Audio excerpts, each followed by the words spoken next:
thought we played pretty well, to be honest. First half, I think everyone knew we were coming out to press Barcelona, and I don't think we're disappointed.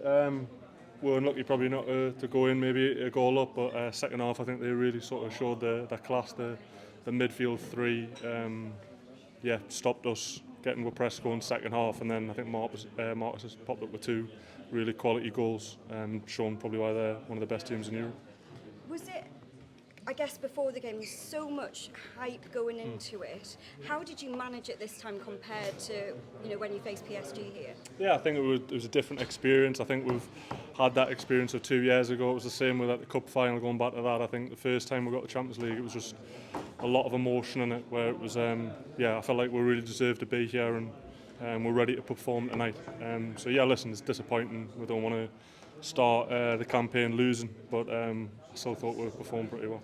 Does it make you really hungry going into that next game in Belgium in a couple of weeks? Yeah, definitely. Listen, I think if you look at all of the games, so without being disrespectful, the rest of the teams that were playing, Barcelona's and sort of PSG are the two games that are going to be the toughest ones. So I think there's games that are winnable in there if we turn up and play like we're supposed to.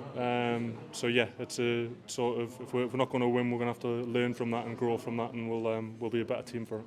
Thank you. Dan, what happened with the goal, the first goal? Fabio had obviously gone down with the head knock. Was he a bit concussed or something? I'm not sure exactly what it is. I think he said he was feeling a little bit dizzy, but yeah, listen, disappointed from our side. We don't often give sort of free headers in the box, so I haven't really seen it again. But I think to play like that but concede, that sort of goes disappointing. But then obviously Marcus has popped up with a worldie, so there's not, sometimes you just got to hold your hands up and sort of say well done. But listen, I thought we had chances that we could have taken. It could have been different, but I thought all round it was a pretty decent performance. Yeah, you had a couple of chances early on. Do you think maybe if one or both of those had gone in, you could have just taken the game away from them, like you did against PSG a couple of years ago? Yeah, of course. I think goals sort of change games, and I think that first goal probably took the wind out a little bit. As I said, it probably settled them, and they were a bit more composed and sort of stopped us pressing, which is obviously our main strength.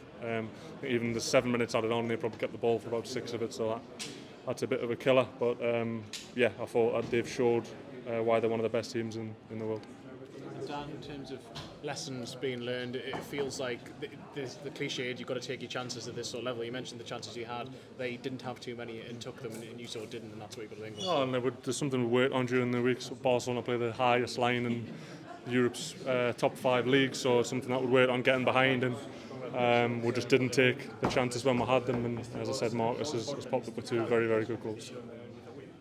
And do you feel like this is an opportunity, this whole campaign now, because of the difference in the format and stuff? It's not as much of a killer blow as losing at home maybe it was last time. No, definitely. Obviously, there's more games, and I like it that we're playing loads of different teams. I think it's going to be a good experience. And listen, we've got a bigger squad now. I think we're better equipped to deal with the Champions League this year. If you look at the squad, we've got 2 players at least in every position, so we can rotate. So hopefully, we'll improve on that. One of the things last season was going into the sort of weekends. It was always a difficult one to go and play Wednesday, Saturday in such a late game. Do you feel it'll be okay this time? Yeah, definitely. I said it's something to learn from. I think it's a mentality thing. We can't just turn up for these big games against Barcelona and then go to Bournemouth, a place where we've struggled. So since I've been here, and not turn up. So I think those are the lessons that I hope that we've learned from the last one. So it's just sort of recovering and going again.